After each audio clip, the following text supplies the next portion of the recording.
Greetings, this is Greg. Even before the United States of America officially entered the Second World War, it was starting to become apparent that a bomber larger than the B-17 or B-24 would be needed for a potential conflict in the Pacific theater. Various aircraft manufacturers proposed designs, but only two of those aircraft went into production. These were Boeing's B-29 Superfortress and Consolidated's B-32 Dominator. There is a little bit of confusion with the B-32's name, as it's sometimes called the Convair B-32. Let's get that cleared up. Consolidated, the company that built famous planes like the PBY Catalina and the B-24 Liberator, submitted a design for a very heavy bomber. That design became the B-32 Dominator. However, in 1943, Consolidated merged with Vultee, who was by World War II aircraft manufacturing standards a relatively small player. The only plane they built in significant numbers during the war was this BT-13 trainer. After the merger, the company was called Consolidated Vultee. This was eventually changed to Convair. Even in the aircraft manual for the B-32, all three names are used: Consolidated, Consolidated Vultee, and Convair. Sometimes all three are on the same page. So the way I see it, any of them are acceptable and historically correct. For me, it's the Consolidated B-32, so that's what I'll be calling it. Vultee joined the party pretty late, actually after the plane's first flight, but again, no wrong answer here. The B-32 was originally intended to be a plane more or less designed in accordance with the philosophy and technologies used for the Boeing B-29.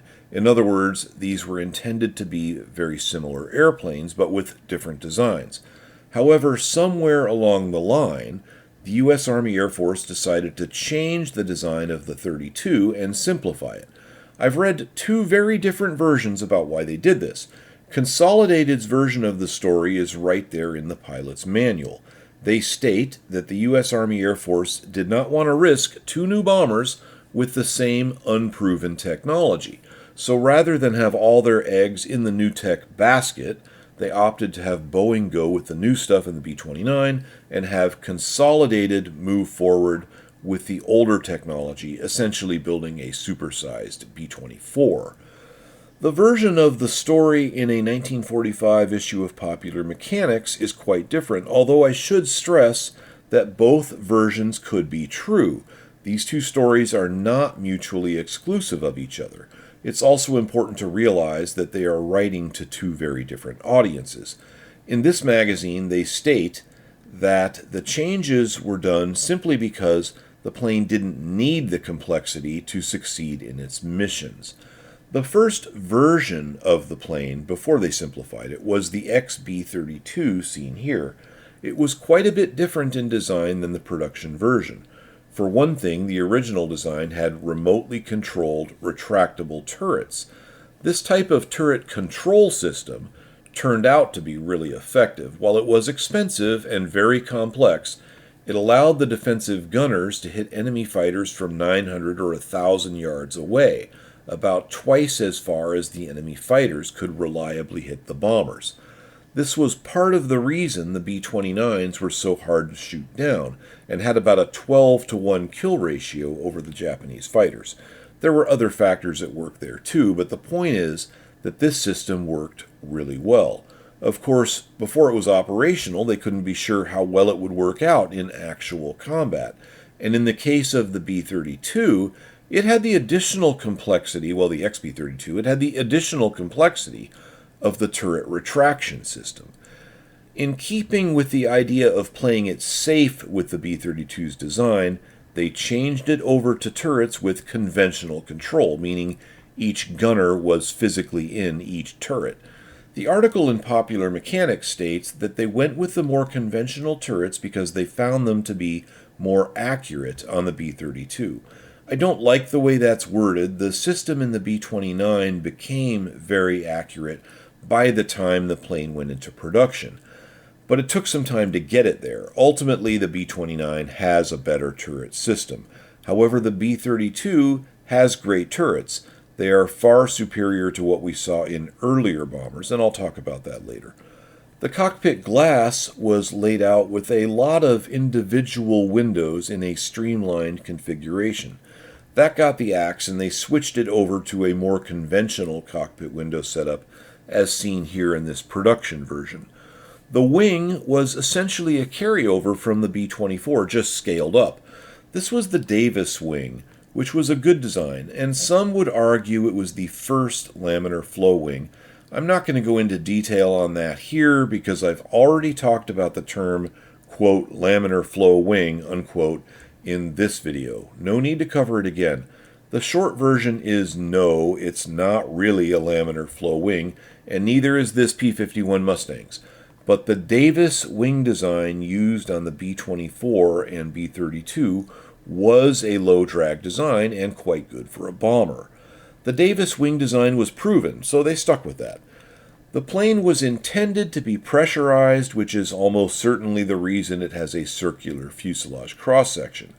However, the pressurization system was also eliminated for the production version. According to the consolidated version of the story, this was part of the simplification required for the U.S. Army Air Force. The article in Popular Mechanics says something quite different. They say that because by the time the B-32 was ready for action, there were U.S. bases closer to Japan, Iwo Jima for example. That plus the fact there was no longer any real Japanese opposition over the water meant that they could fly their missions at low altitude and only needed to climb up high for the combat portion of the mission. On that combat portion, crews of pressurized airplanes needed to wear oxygen masks anyway, so why carry the weight of both a pressurization system and an oxygen system? As I said earlier, both of these reasons could have been true, but I think the main reason for the changes was because the U.S. Army Air Force was thinking of the B-32 as a B-29 insurance policy more than anything else. Consolidated wasn't going to complain about that because during this time they were also developing the far more advanced and larger B-36 and didn't want to rock that boat and possibly jeopardize that project. I do have this magazine article on the B-32 as well as the plane's manuals in the Patreon section. Back to our story. The twin tail design turned out to be a bit unstable, so they converted it to a single tall vertical stabilizer. I have a video that gets into this twin versus single stabilizer issue. You might find it interesting, but for purposes of this video, just know that the taller single tails are generally better for stability than the twin tail design. I don't have a picture of it, but on the second prototype, they fitted a B-29 tail. Then on the third prototype, they went with this tail, which is the one that made it onto the normal production airplanes. Notice that prototype 3 has the older cockpit glass. This new tail was quite tall. It actually made the B-32 taller than a B-29. Oddly, the first production B-32 had that B-29 tail that was used on the second prototype, which you can see in this picture. But they switched to the tail from the third prototype for production. The timeline of changes that they made to the B-32 and the plane's development is very confusing. I want to break it down. Both planes, the B-29 and the B-32, were requested by the Army in 1940. The B-32 first flew in September of 1942, just a couple weeks before the B-29's first flight. The switch to the more simplified design for the B-32 started around July of 1943. The B-29 Superfortress was ready for service in mid-1944, a good 7 months before the B-32 Dominator. I suspect the B-29 was ready for action first only because of the huge amount of money and manpower being thrown at that project. I think, but I can't really prove, that when the B-32 was switched over to the new design, it simply became the lower priority very heavy bomber. The end result was that the B-32 ended up being exactly what the military had asked for from Consolidated, a relatively conventional four-engine bomber. The plane is, in technical terms, a lot like the B-24 Liberator, just a lot bigger and more powerful. Speaking of dimensions, the B-32 was a big airplane for its day, slightly smaller overall than the B-29, but much larger than the typical heavy bombers of World War II, like the B-17, the Lancaster, or Consolidated's own B-24 Liberator. It's also larger than the Avro Lincoln, which was of roughly the same generation. Sometimes you will see the B-32 classified as a very heavy bomber, and sometimes as a just plain heavy bomber. I won't get too hung up on that. The plane has a maximum gross weight of 123,250 pounds. By World War II standards, that's very heavy. The B-29's max weight during the war was only about 10,000 pounds lighter. Most of the early four-engine heavies had max takeoff weights of around 60 or 65,000 pounds, so roughly half the weight of a B-32. The plane had 4 Wright Cyclone R-3350s with 2,200 horsepower each. These are essentially the same engines with exactly the same amount of horsepower as found on the B-29. The R-3350 is a twin-row, 18-cylinder air-cooled radial with about 3,350, hence the name, cubic inches of displacement, or roughly 54 liters, so it's a pretty darn big engine. For takeoff, the engine would put out 2,200 horsepower at 49 inches of manifold pressure and 2,800 RPM. With its dual turbochargers, it could make that power at 35,000 feet, but only for 5 minutes. More impressively, it could make 2,000 horsepower at 35,000 feet continuously. That's a lot of power up high, and that's a big part of the reason the R-3350 was in some of the fastest big planes of the day. The downside was that initially, and that means during the war, the R-3350 was quite the problem child. Eventually it turned out okay, but the B-29 and B-32 bore the brunt of the engine's early issues, not the least of which was the engine's tendency to overheat, which was a problem in the relatively hot Pacific theater. Worse, the engines tended to catch fire, and to save weight, they had a lot of magnesium in the construction, which burns in a spectacularly destructive fashion. The B-32 did have decent fire suppression, however, which I'll talk about later. So for the most part, the production B-32 is a very conventional plane by World War II four-engine bomber standards, just bigger and with some evolutionary improvements over the earlier types. That's not to say it didn't have problems. With all the design changes and the other complications with building something this big, there were a lot of delays, and by the time it was ready for action, the U.S. Army Air Force already had plenty of B-29s in the Pacific Theater, and it turned out that because the B-29's pressurization and turret system worked out just fine, there wasn't much need for the B-32. Only a handful went into action before the war ended, and once the Japanese signed the surrender documents, B-32 production was canceled only 10 days later. Very few B-32s were built, 118 total airplanes, and the military operated them for less than a year. Many rolled off the assembly line at the factory in Fort Worth, Texas, and were flown from there directly to Kingman, Arizona, or other storage locations where they were scrapped. No B-32s survive today, and because they saw so little service, not much is written about them. However, it's an interesting airplane, and I want to talk about its systems because this is a good opportunity to cover some topics that I haven't really talked about much on this channel. Let's start with the fire suppression system. Even today, an engine fire in a large aircraft, while rare, is still a really big deal. Generally speaking, this isn't something that will bring down a modern airliner, but the flight crew will have their hands full dealing with it. Back during World War II, it was very different. Engine fires happened quite often and stood a stronger chance of bringing down the airplane. Many multi-engine planes of the period had equipment to extinguish the fires, but it was usually pretty minimal, and often planes had no extinguishing equipment at all. Engine fire procedures in World War II airplanes vary a bit, but generally they look about like what we have here for the B-24 Liberator, at least in regards to multi-engine World War II airplanes. You shut off the fuel, feather the prop. Feathering the prop means you put the blades into the minimum drag position. This does two things for you. First, it reduces drag massively, which is great for aircraft control and performance. Second, it stops the engine from turning. If the engine is turning, it's likely pumping oil, and that could be feeding the fire. It's also spinning a generator, which could be providing a source of ignition. Once the prop is feathered, very often the procedures say to tell the crew to prepare to bail out. That's because engine fires would often become uncontrollable.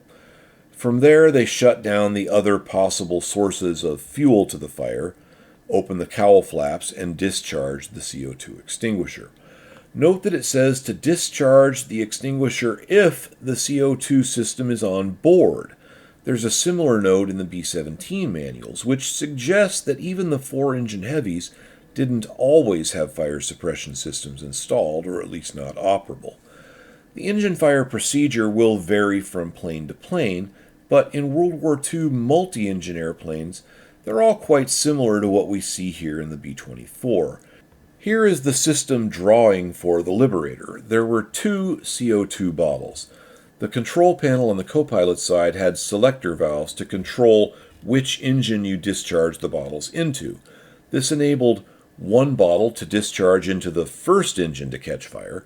Then if the fire doesn't go out, the second bottle could be discharged into that same engine. Alternatively, if the first bottle puts out the fire, the second could be kept in reserve and discharged into another engine if needed. Now let's take a look at the system in the B-32. The design team was really concerned about engine fires. Judging from the pilot's manual, everybody was. This makes sense because the B-29s, which of course used the same engine, had a lot of trouble with engine fires, and that plane was in service first. So the folks at Consolidated saw that, and in my view, they reacted by going a bit crazy with fire suppression capability. The early B-32 system had 24 CO2 bottles. The capacity of each bottle is not specified anywhere I can find it, but they appear to have been about the same size as each of the two bottles in the B-24, giving the B-32 12 times more extinguishing agent than the Liberator. They set the system up to discharge 6 bottles at a time, and according to the manual, it had enough capacity to extinguish fires in all 4 engines. Now, if you're down to one engine in a B-32 and that one is on fire, you're having a really bad day and probably should have considered bailing out a bit earlier, but the system did have that much capacity. The early B-32s had far greater fire suppression capability than any other World War II airplane, at least as far as I know, and I have checked the systems of all the usual suspects. For example, the B-29 had only 2 bottles, and the pilot's manual states, quote, "The CO2 system is ineffective in handling most fires," unquote. That's part of the reason there were so many B-29 losses early on. The R-3350s tended to catch fire, and the plane's extinguishing system wasn't up to the job.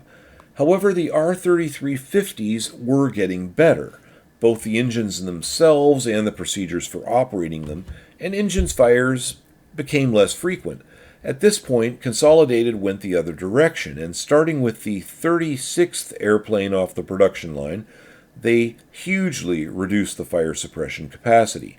These B-32s have the system seen here, 7 bottles, and they all have to be discharged at once into a single engine. If you have 2 engine fires, too bad. Still, it was better than what was in the B-29, but clearly a step down from the earlier version.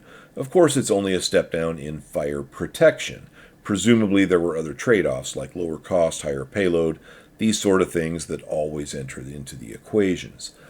I want to mention that in the B-32 manual, they don't call an engine fire, they call it a nacelle fire. That's probably more accurate, as the fire could be from liquids igniting in the nacelle and not necessarily the engine itself that's burning. However, it's almost certainly caused by the engine one way or another. I just find it interesting that for some reason the writers of the Consolidated manual tried to change the terminology. Next, I want to talk about the B-32's electrical system. Management of the electrical system was quite important in large planes of the era. Electrical systems in World War II airplanes are rarely talked about, but it was a big part of the operation, especially for the four-engine heavies. I don't want to go too deep here, but after this you should have a basic understanding of what was involved. It's always hard for me to know just where to start when explaining an airplane's electrical system. I usually like to start with the battery because it's something familiar to most people, and from there go through the system as it would be operated by the crew. So let's do that. The B-32 has just one battery. It has its own on-off switch, and that connects it to the aircraft systems via a solenoid. The battery itself is very much like what's in your car, except that it has 24 volts. Car batteries back then were typically 6 volt, and most modern cars have 12 volt batteries. The B-32's battery does not have a lot of capacity, only 17 amp hours. That means it can provide about 17 amps for 1 hour.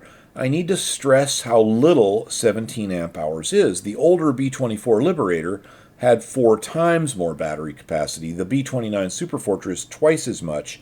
A modern automobile, of course, batteries have come a long way since then, but a modern automobile has about 5 times more battery capacity than the B-32. In practical terms, this means you can't just show up at a B-32, turn on the battery to get electrical power, and expect to get through an entire pre-flight. You're certainly not going to be able to start an R-3350 on that battery power. So you have to get another source of electrical power on the airplane to get this thing going. There are 2 ways to do that. One is by plugging in an external source of power. That means a cart that has either a lot of batteries on it or maybe an engine-driven generator bolted to the thing. Have the ground crew roll that cart up to the plane, connect it to provide power. The B-32 has a plug-in on it for this purpose, down low on the fuselage on the right side, forward of the bomb bay. However, in practice, I don't think they use this very much because I couldn't find a single picture of an operational B-32 with external power connected. So I think they more often used the second method, which was to run electrical power off of the APP, or auxiliary power plant. The APP is a small 10 horsepower gasoline piston engine that drives a 200 amp generator. 200 amp. Remember, the battery 17 amps. So the APP drives a 200 amp generator. That's a decent amount of power. This thing is mounted under the aft portion of the flight deck, forward of the bomb bay, in a compartment that's accessible to the flight crew. The APP is really important in the B-32, and it's a big part of the reason it can get away with such minimal battery power. The B-32's small battery is actually only in the airplane so it can start the APP. That's its sole purpose, and that's why Consolidated was able to get away with such a minimal battery. This is specifically stated in the manual. In fact, when the crew shows up to the airplane, if they don't have ground power, they start the APP, which will then power the airplane for pre-flight and engine start. Then they must keep it running anytime they're taxiing, and this is important because the APP is required to provide sufficient electrical power for the brake accumulator charging. Now, procedurally, the co-pilot starts the APP, but won't connect the generator until it's warmed up, or it could shear the generator drive shaft. And I mention that because I think it's important to understand that the APP, our operation of this thing, is not trivial. It's a little engine with all the little idiosyncrasies that small gasoline engines have. It has a throttle on it, which is controlled by the co-pilot, and the co-pilot and flight engineer would sort of be jointly responsible for different aspects of the APP. For example, the flight engineer would typically be the one that monitors its electrical output, and the flight engineer would be the one that would adjust the fuel-air mixture in order to keep it running at altitude if it was needed at altitude. The flight engineer would have to go into that little compartment we mentioned and adjust the altitude compensator so the APP would work properly in thinner air up high. But normally the thing would be shut down right after takeoff, started again before landing. The key point here is that it must be running if the plane is moving under its own power on the ground. So for taxi, takeoff, or landing. So we're in our airplane on the ground. The APP is running in this scenario, and this generator can provide us with 200 amps worth of 28 volt DC power. Great. It does have a voltage regulator, and that has to be adjusted from time to time. The flight engineer can do that with a screwdriver, so no problem. Now, where does the power from that APP go next? Well, it goes to the APP junction box. This diagram is going to help us. It's the only one I have for the B-32's electrical system. It's going to be on the screen quite a bit. Bear with me. Let's zoom in on the forward fuselage. The APP-driven generator is located at position 9 and the APP junction box at position 8. The main purposes of the junction box are to reduce the amount of wiring and the weight of the wiring in the airplane and to simplify the whole thing for construction and maintenance purposes. The designers don't want to run wiring from the APP generator to every single electrical component in the airplane. Instead, they run heavy gauge wiring that can handle the entire output of the APP generator to a junction box.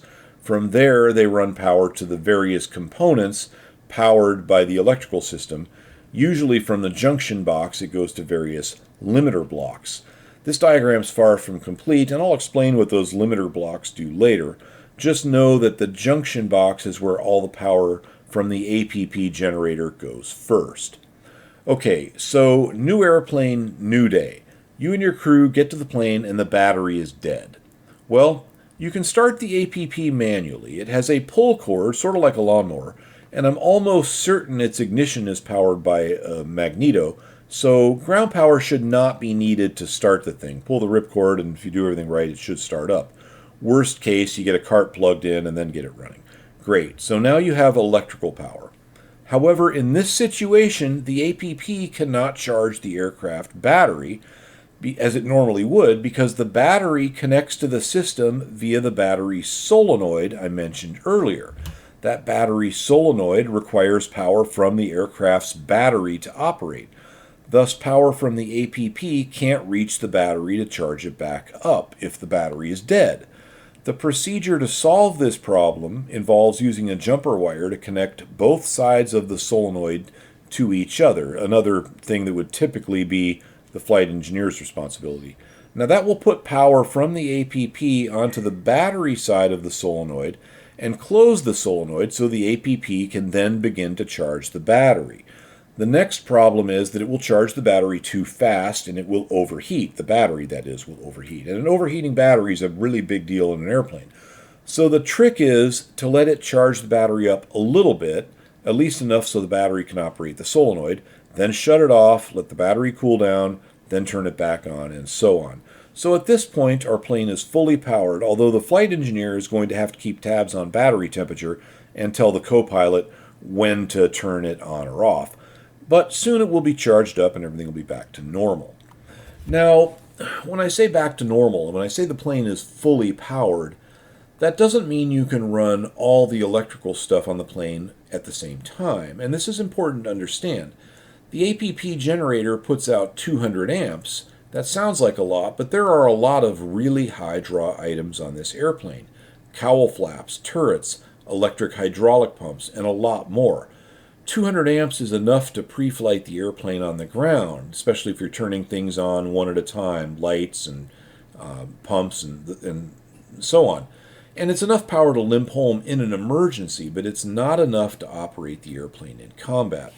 Information on exact numbers for the B-32 are lacking here, but we do have the electrical requirements regarding amperage for the B-29. I crossed out the stuff that doesn't apply to the B-32. The B-32 uses hydraulics, which are normally powered by engine-driven pumps, for some of the really heavy load items like bomb bay doors, landing gear, and flaps. Of course, the turrets are different in the B-32, but I think the electrical loads are probably quite similar for the B-32's upper turrets as compared to the B-29, and higher in the B-32 for the nose, tail, and ball turrets. I'll go into more detail about the turrets later. So in a B-32, if the APP is our only source of electrical power, and with an electric hydraulic pump running, and it has one of those for the brakes, but it can also be used in an emergency to operate the landing gear, flaps, or bomb bay doors. That pump alone is using about 100 amps. So with just that pump on and nothing else, no lights, nothing else, we have enough power to run one turret, maybe. Of course, we don't only have that one generator, we have 6 others driven by the engines. This gives the B-32 a lot of electrical power to work with, as long as the engines are running and the generators are all operating. We have 1 engine-driven generator on each inboard engine and 2 on each outboard. Keep in mind this is a combat B-32. The trainer variants only had 1 generator per engine, probably because of the lower electrical demand for the turrets. Those inboard engines each have a 300 amp generator. Now things are starting to look pretty good. The outboards have 2 generators, each one capable of putting out 200 amps. In fact, I'm pretty sure it's the same basic type of generator they used on the APP. So in flight at altitude with the APP shut down, we have 1400 amps of 28 volt DC power.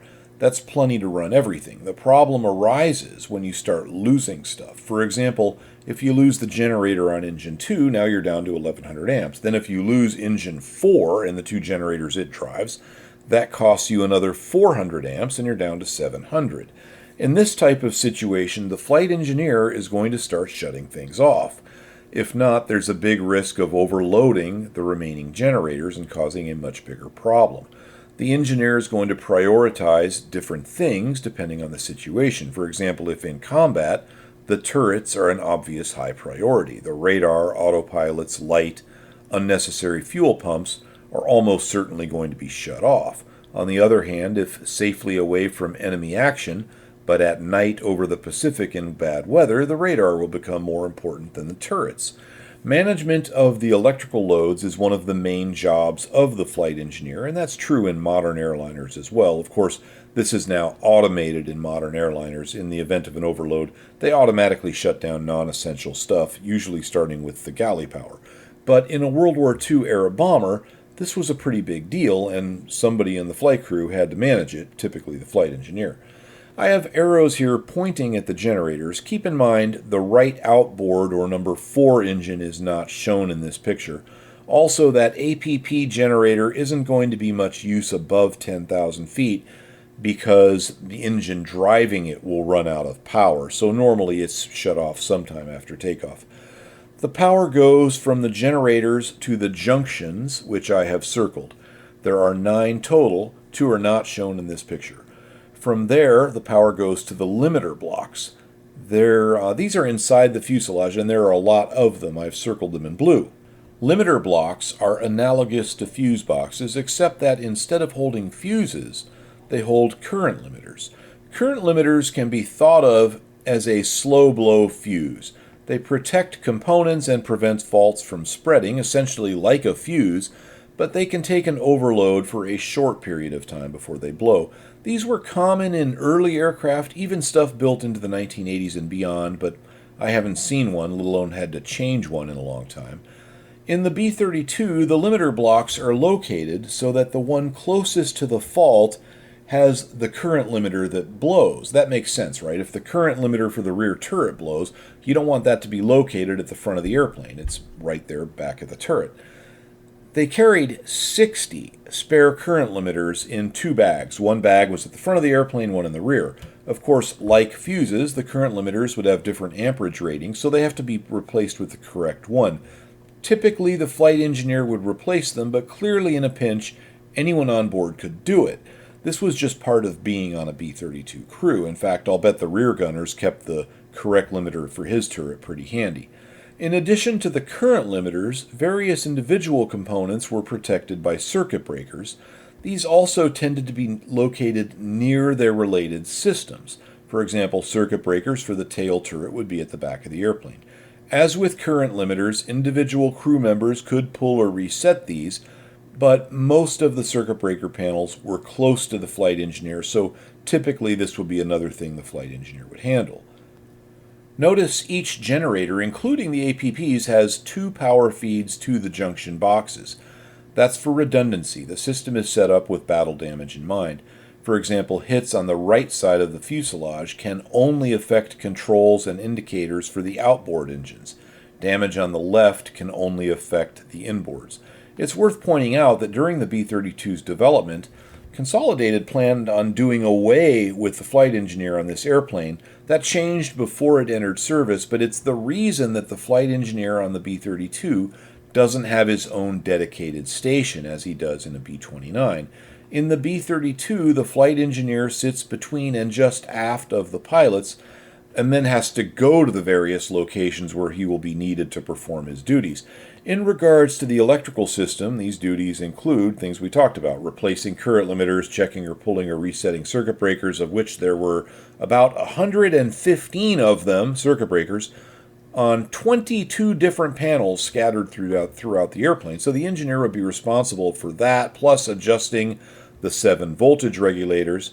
There are 6 of those on the aft right side wall of the cockpit area, one for each engine-driven generator, and of course the one for the APP in that compartment below the flight deck. If a generator dropped offline, meaning it stops putting out voltage or amps, the engineer could try and get it back by flashing the field on the voltage regulator with a jumper wire. Or he could replace the voltage regulator with a spare or swap them around if, for example, an engine was inoperative but another engine had a bad generator. Managing the electrical system was primarily the job of the flight engineer. Of course, he had other duties too, related to fuel, hydraulic, and other systems.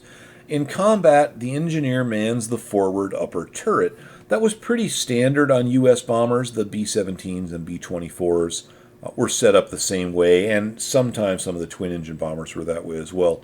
As long as we're talking about the engineer's duties, let's take a short break from the electrical system and talk briefly about the other crew positions. It's a little different from other U.S. bombers, not much, just a little.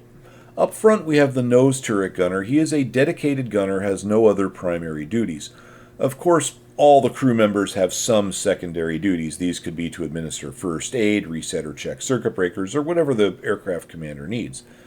Aft and below the forward turret gunner, but forward of the pilots, we have the bombardier. Then, of course, we have the 2 pilots. Just behind the pilots, we have the engineer, who, as I mentioned, will normally man the upper turret in combat. In the space behind the pilots on the aircraft left, we have the radio operator, and on the aircraft right, the navigator. Some drawings show that the navigator and radio operator were both on the left side of the airplane. I should mention I don't have any interior photos of this airplane when it was operational, except for one of the instrument panel. There are just not a lot of photos of B-32s in general, and interior photos of World War II bombers are always hard to find, and in this case we have to make do with drawings. Aft of the bomb bay we have 3 more crewmen, all of them turret gunners, one for the upper turret, one for the rear turret, and one in the retractable lower ball turret. Back to the electrical system, there are reverse current relays on each nacelle junction box and one under the flight deck for the APP. These connect the generators to the junction once the voltage from the generator is high enough. The purpose is to prevent reverse current flow when the generator isn't putting out voltage, usually because an engine is turning too slowly or maybe shutting down. Any case where the engine just isn't spinning fast enough, or more correctly, the generator just isn't spinning fast enough to generate enough electricity. This is mainly going to come into play when taxiing, because then the engines are at or near idle speed. Let's remember that the brakes for this airplane utilize an electric pump, which is why the APP generator must be operating anytime the plane is taxiing. However, the designers at Consolidated did one more thing to make sure the plane would have plenty of electrical power with the engines at low RPM. They drove each generator on the outboard engine with 2-speed transmissions. Thus, when the engine drops below 1475 RPM, the generator drive speeds up and the generator puts out power down to about 800 RPM, which is darn near the idle speed of these engines. Normally, engine RPM for taxi was 1,000 RPM, so normally all 4 outboard generators would be providing power, but if they weren't, the APP would be there to save the day. The engines could be throttled back to about 550 RPM, so even with those transmissions, it was possible to end up with the APP as the only source of electrical power, which is why it's so important in this airplane. Once the engines were at 1,675 RPM, the transmissions go back to their normal gearing for the generators. This generator drive system was uncommon at the time, and I think it's the reason they didn't use dual 300 amp units on the outboard engines. I think with the transmissions in there, they didn't have the space. For comparison, the B-29 has 6 engine-driven 300 amp generators, but no dual-speed drives for any of them. It also has higher electrical requirements, so it needs the extra amperage. I should mention that the plane's main electrical system is DC. I think I already mentioned that. The batteries and generators only provide DC power, 24 volt for the battery, 28 for the generators. However, some items in aircraft need AC power, so we need to have a way of getting that. And this is where the inverters come in. An inverter changes DC power to AC power. The B-32 has 2 of them, a main and a spare. They are located below the flight deck near the APP generator, but they're suspended from the ceiling of that compartment. I don't claim to fully understand what I'll call the magic of electricity. My knowledge is from an operational and to some extent a repair standpoint. I don't fully understand why some things in an aircraft have to be AC powered, but that's the way it is. We do have people in the comments that really know this stuff, so check there for a better explanation. Back to the B-32, the AC power system provided 26 volt AC for the flux gate compass, and then it provides 115 volt AC for the TBS regulator, the radio altimeter, the radio compass, fluorescent lighting, of which there isn't much, just some floodlights for the instrument panel, and for the navigator's drift meter. When I first read this, I thought, what the heck is a TBS regulator? I had not heard that term before. It's a turbo supercharger regulator. In short, it's an electric wastegate control for the turbos. I thought my 2017 Alfa Romeo Giulia was ultra-modern because it has an electric wastegate control. It turns out they've been using these things since World War II. Everything old is new again. Why it has to be AC powered, I don't understand. Same with the fluorescent lights. Most instrument panel lights are DC, and each gauge has its own individual light. Most pilots I've flown with, and this is the way I do it as well, leave the fluorescent lights either really low or off and use them when various individual gauge lights fail or when a lot of light is needed to read the map or something. Typically, if pre-flighting at night, we turn these all the way up and then down or off before taxi. I've seen very few pilots that do it any other way. As for the other AC stuff, the radio altimeter is just that. It sends a radio wave down, measures the time it takes for it to bounce back. These are quite accurate and give you height above ground to an accuracy of about 10 feet, but typically only work within a couple thousand feet of the ground. The drift meter, well, I covered that in a recent video about navigation in DCS, Digital Combat Simulator. I'm going to skip the flux gate and radio compass discussion for now, or this video will just go on forever. So that's about it for the electrical stuff. Well, sort of. I'm going to move on to the turrets, but those themselves involve quite a bit of electrical power. The turrets in the B-32 are special, at least the ball turrets are, the ones in the nose and tail. They are much more accurate in terms of gunfire than the earlier types, while it doesn't have the advantage of the control system used in the B-29. So one gunner can't take over another turret in the B-32 without physically relocating to it, and one gunner certainly can't control more than one turret at a time in the B-32 like they could in a B-29. But the Dominator's ball turrets do have a lot of accuracy compared to other bombers, and even in some conditions compared to the B-29's more advanced system. Let's back up a bit. Why use turrets at all? Why not just use flexible mounts like the Germans did on the Ju-88, or the waist guns, or even the tail guns for various U.S. bombers? Before we get to the B-32's turrets, let's talk about aircraft turrets in general. Turrets are far superior to flexible mounts on an aircraft for a number of reasons.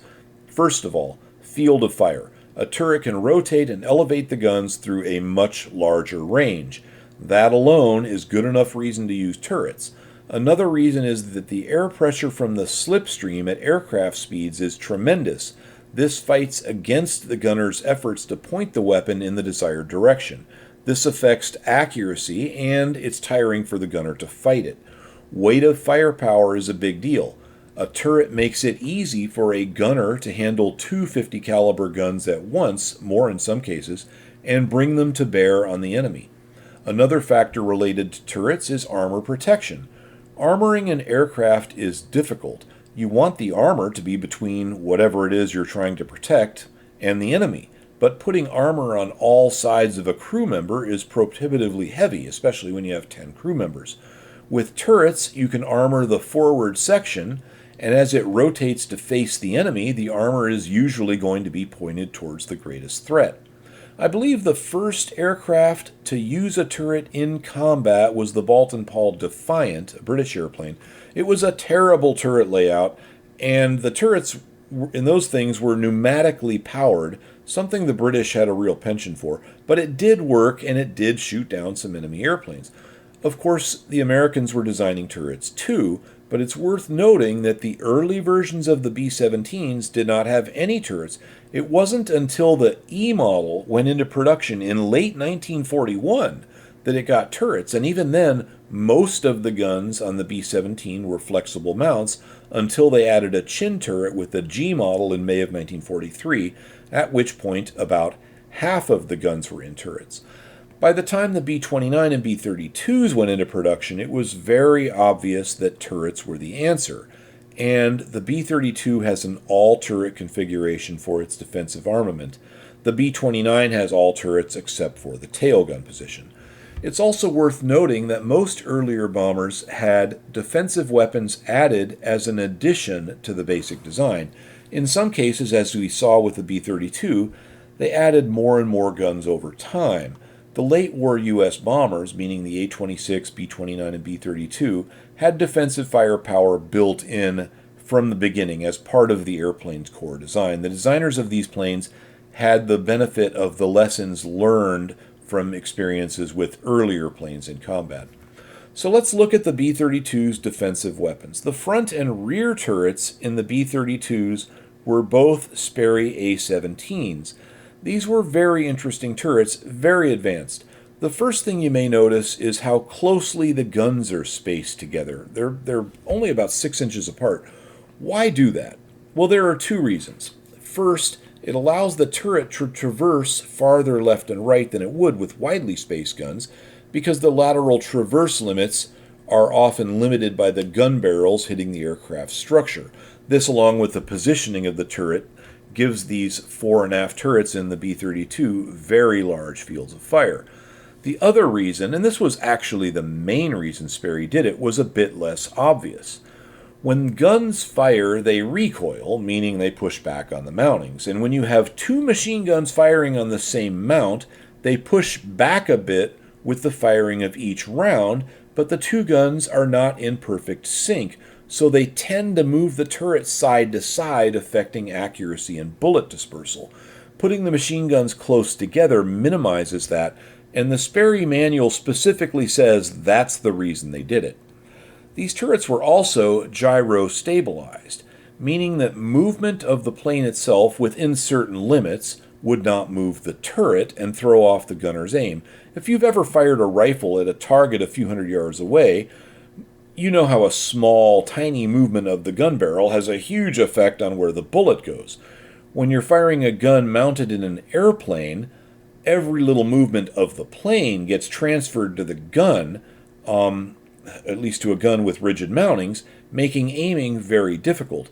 Keep in mind that even in straight and level flight, the plane is often moving a little bit in pitch and roll and yaw in order to stay on course and stay in formation. Add in a little turbulence, pilot adjustments, and so on, and there's quite a bit of small movement happening in a bomber. Gyro stabilization for the gun turrets eliminates that problem. The Sperry A17 turrets also feature compensating gun sights. These were also used in some cases in later B-17s and B-24s. These sights were not unique to the B-32, but on the B-32 it was a standard feature, so let's talk about it. First of all, the compensating gun sight is not the same thing as one of the more advanced gyro gun sights like the ones used in the B-29. The compensating sight is one step down from that, but it's still really good.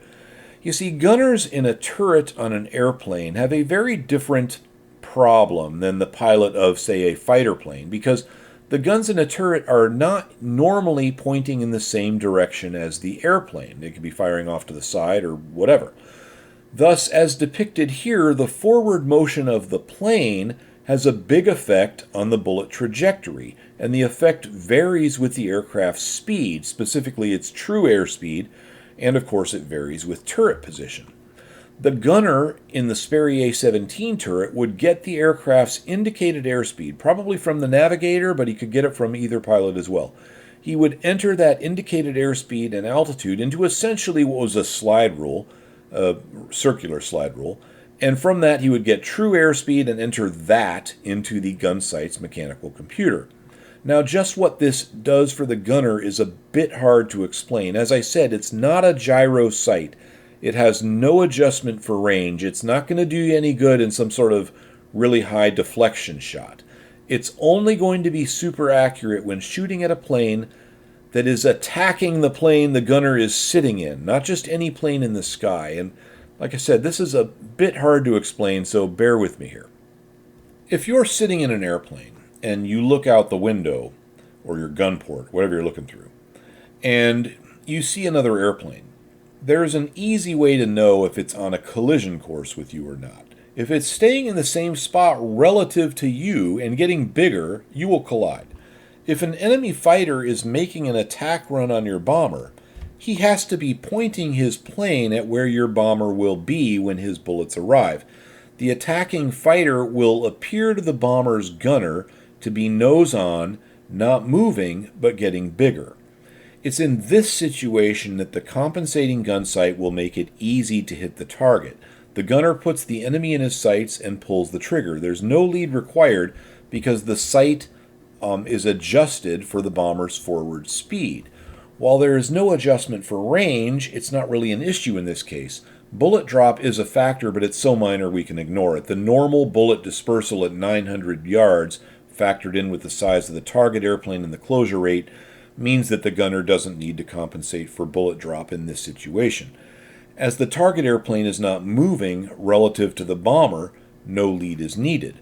Where the compensating sight falls short is when you're shooting at an enemy fighter moving fast across your gun sight, going after another bomber. It's in these situations where you'd want a gyro sight with the range adjustment. Of course, there's pros and cons with everything. The gyro sight has its drawbacks too. The compensating sight has the advantage in that there is no need to track the target for some period of time before the sight catches up. If the gunner in an A-17 turret sees an enemy fighter attacking, he can move the turret, put the sights on target, and fire. If the gunner is using a gyro sight, he's got to track the target for a couple of seconds before he can fire, and there are cases where that might be a drawback. The Sperry A17 turrets could move really fast, up to 70 degrees per second in azimuth and 60 degrees per second in elevation. Earlier turrets could move perhaps 45 degrees per second in azimuth, usually much slower, but the newer, faster enemy fighters, combined with the very high closure speeds from head-on attacks, necessitated faster-moving turrets. That's why Sperry developed the A-17 with this in mind. Now, just about any way you could think of to move a turret in World War II was probably done. There were electric turrets, hydraulic, pneumatic, and manually powered turrets. All these were built. The A-17 turrets were electro-hydraulic, meaning they had electric motors driving two hydraulic pumps, one for lateral movement and one for gun elevation. The turrets not only use a lot of electrical power, their own electrical systems, individual for each turret, are incredibly complex, way beyond what I can cover in this video, and also beyond my knowledge of electrical stuff. Main power comes to the turret from the aircraft's 28-volt DC system, and then the turret has a dynamotor which cranks that up to 315 volts for certain turret functions. Of course, the turret also uses AC power. It gets 115-volt 400 cycle single-phase power from the aircraft's electrical system. It uses that, but for the gyro stabilizing system, or parts of that system, it converts it to three-phase power via something called a phase adapter. I have to say, I don't know a lot about three-phase power. I do know it's used a lot for really big electric motors. And I know when you ask the power company to wire it into your shop, they act like it's a really big deal. I had to do that to get it to power a dynamometer, kind of like a treadmill for cars. Anyway, the turret is also armored really well. I should mention that. So it's a pretty heavy thing. In fact, the B-32 only has armor on the turrets and the engine nacelles. I think there was a change in philosophy regarding armor in the later war U.S. high-altitude bombers. With more turrets on the plane, each one armored, and that armor pointing towards the enemy, it made more sense to use a lot of the available weight that could be allocated for armor for turret armor, rather than fixed armor in the fuselage. For example, with both upper turrets and the rear turret pointing to the rear, all the crew members have at least some protection and without the weight of individual armored bulkheads right behind them. Also, there have been studies at this point which showed that the vast majority, something like 70% of bomber crew casualties, were not due to the crew members being hit directly by bullets or shells. It was from shrapnel or ricochets.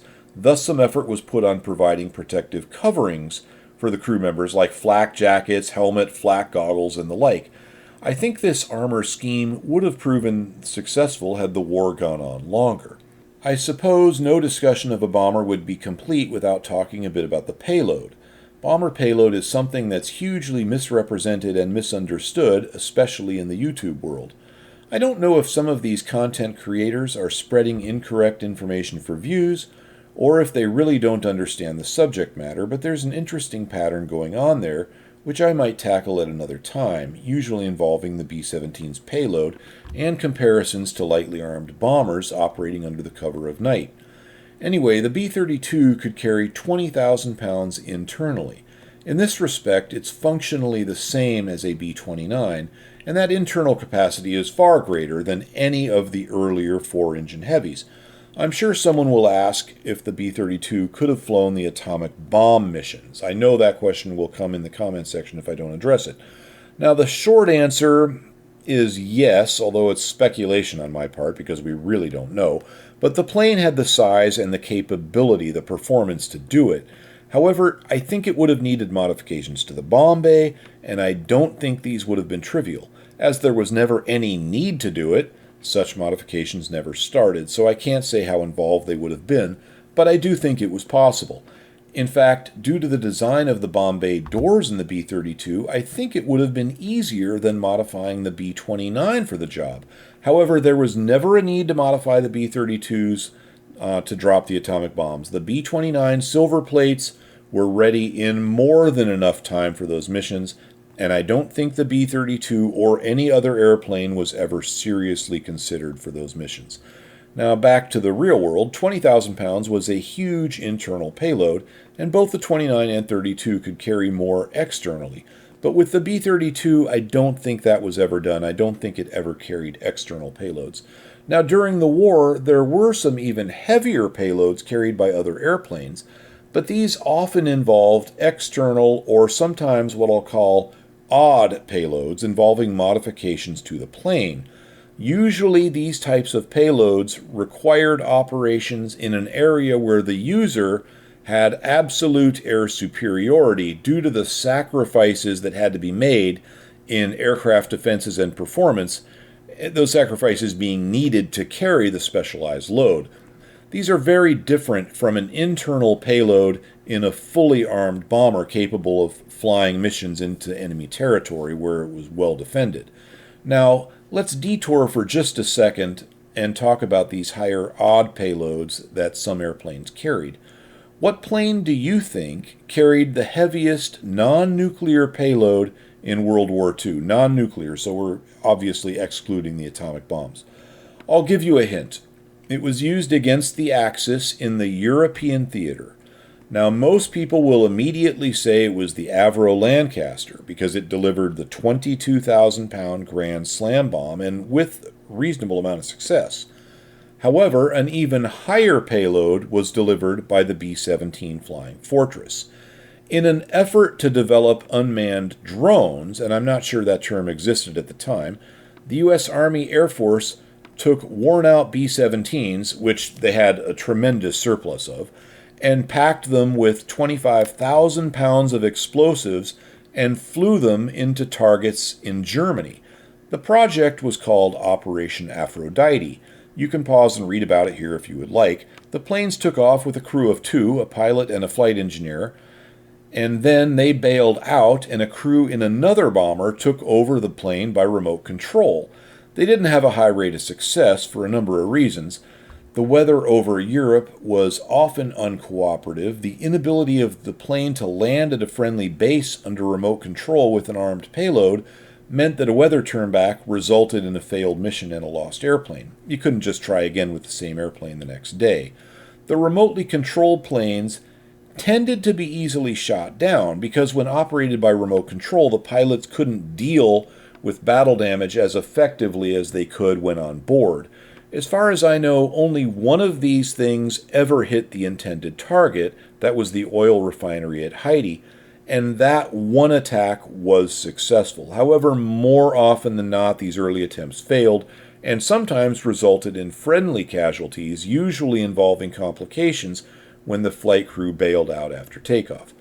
Before they could get all of these problems figured out, advancing Allied ground forces overran the potential targets, but the objective of the project was not really to do a lot of damage to Germany. That was pretty much done by this point.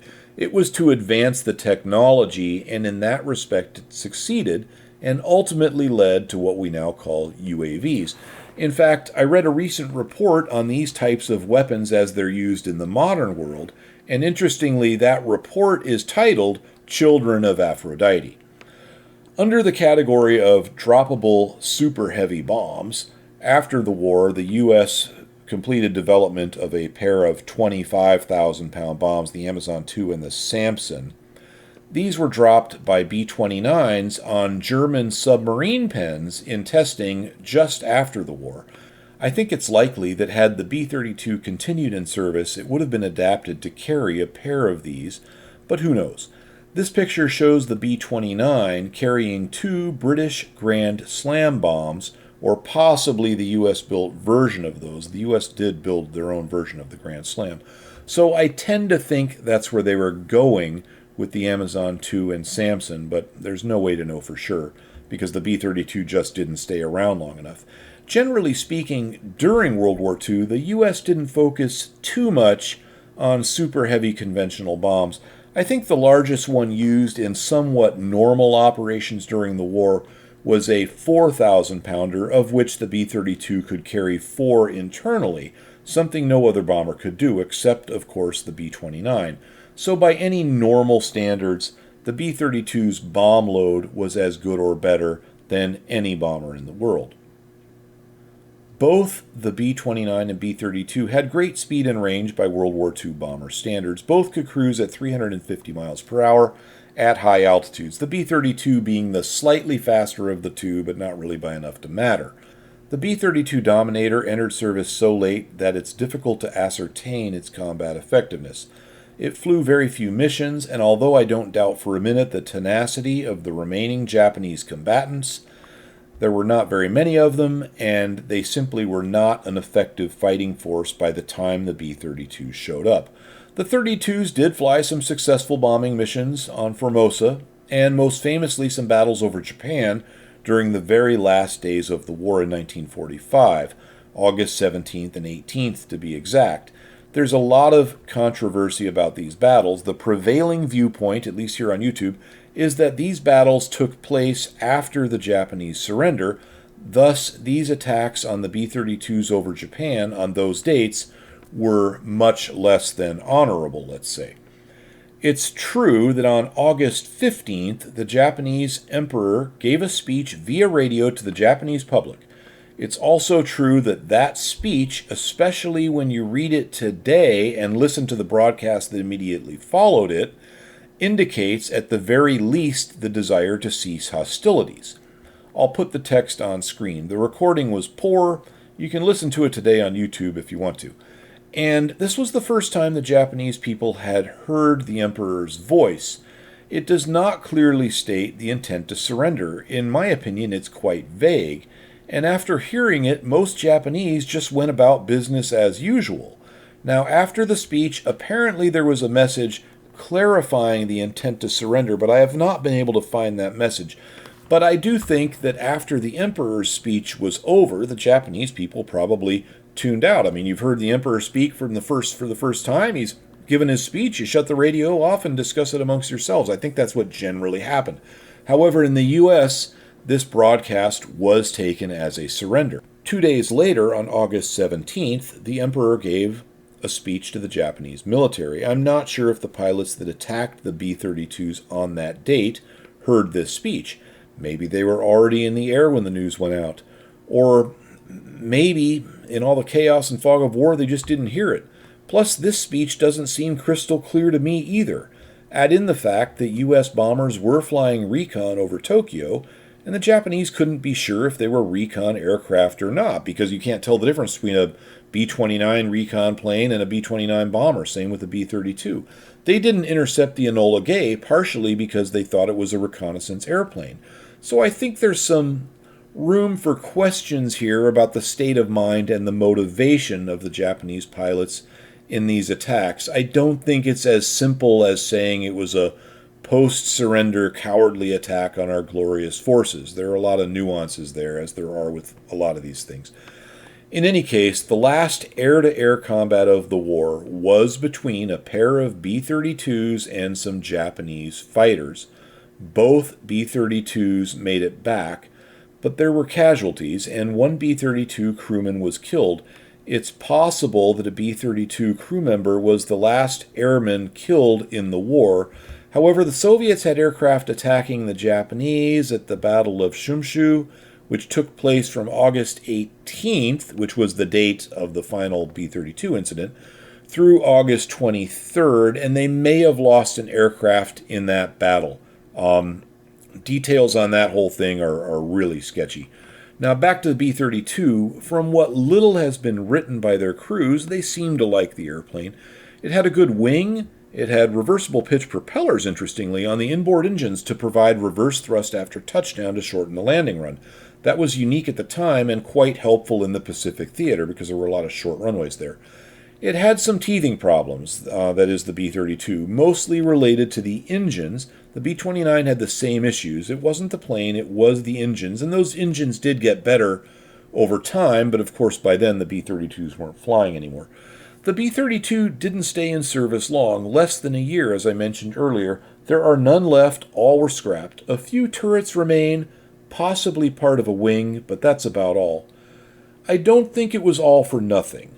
A lot of the lessons learned developing the B-32 paid dividends in Consolidated's B-36. All of the things that didn't make it into the production version of the B-32 did make it into the B-36. The pressurization, the cockpit windows, and initially the retractable turrets were there. Just about everything from the ex-B-32, but on a bigger scale.